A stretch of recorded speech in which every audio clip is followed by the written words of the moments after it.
Olha, é com muito, mas muito prazer hoje que eu converso com uma pessoa muito especial, que faz parte da história do Câmara desde o comecinho do programa.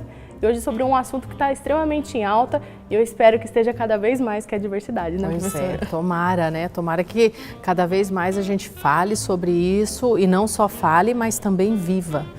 Acho que a gente precisa, tem que estar no nosso discurso, é aquilo que eu venho falando, tem que estar naturalizado.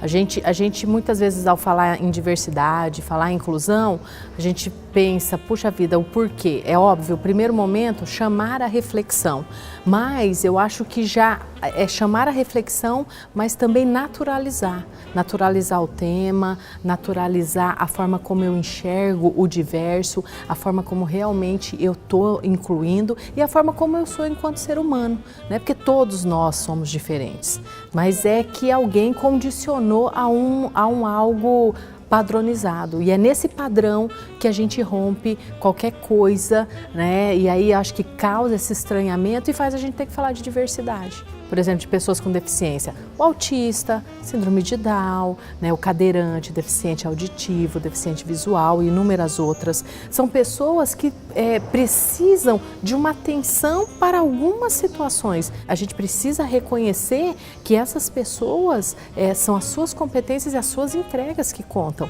E que o fato de ter alguma limitação para o andar, para o ouvir, para o falar, não o limita enquanto ser humano. E recentemente a senhora fez uma pesquisa com as escolas públicas e traçou alguns perfis, né? Se a senhora puder contar um pouquinho. Com as escolas foram mais de 3.200 alunos de escola pública de ensino médio e eu acho que o interessante dessa pesquisa, primeiro que joga a gente num campo, onde hoje se ouve falar tanto de propostas, né, para o ensino médio, propostas para a educação, mas eu vejo pouca gente indo lá no campo e ouvindo o que esses jovens, e ouvindo, eu não era objeto de estudo falar com os professores, mas o que os professores também têm a dizer, né, pensando aí no ensino médio, e a gente viu um perfil de jovens inseguros na sua maioria, de jovens que estão em escola pública, mas que não veem a universidade como uma opção, né, depois desse ensino médio. A gente vê jovens sem significado, para eles falta significado. Então a gente tem aí um grande desafio para a inclusão.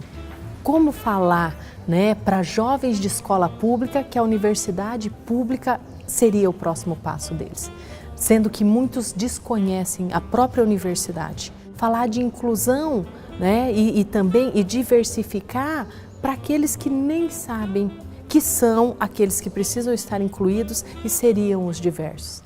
Estava dando uma pesquisada antes de vir para cá e eu vi que alguns estudos apontam que até essa diversidade de pessoas no mesmo ambiente aumenta a produtividade. Com certeza, porque pensa, eu e você nós pensamos parecido.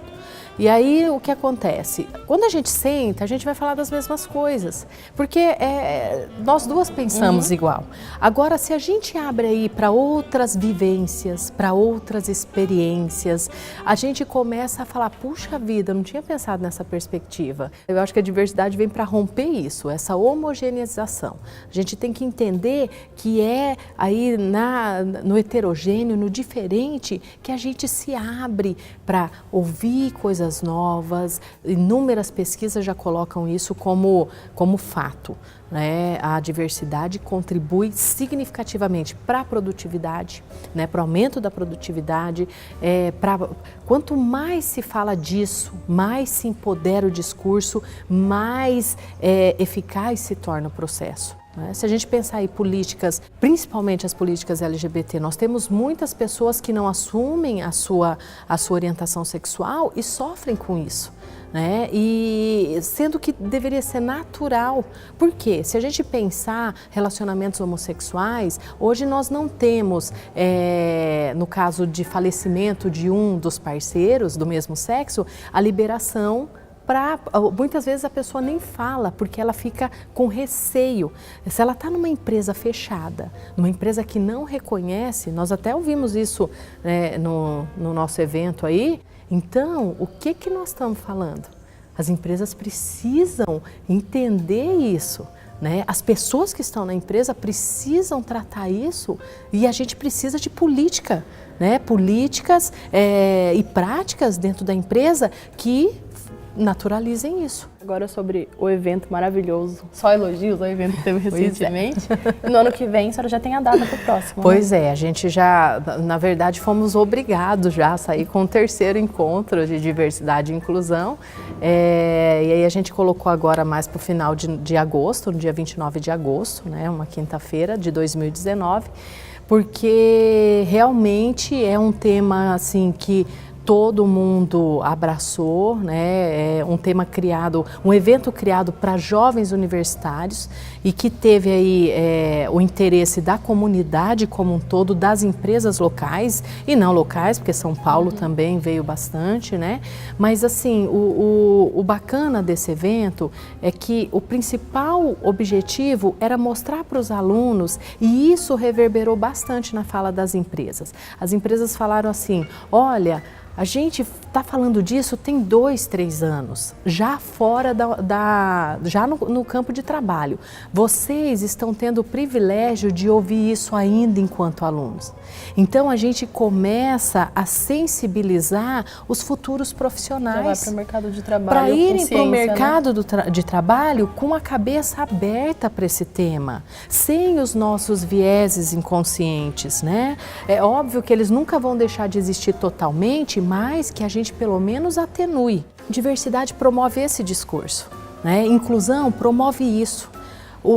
Mas puxa vida, agora tá tudo difícil, eu não posso falar nada. Não, não é que você não pode falar nada, é que nunca se olhou com respeito para um monte de coisa. Se a gente falar de nós mulheres mesmo, né? O quanto a gente ouve, o quanto a gente tem que andar muito mais, né? O quanto numa entrevista de emprego, o fato de ser mulher já nos coloca no segundo lugar.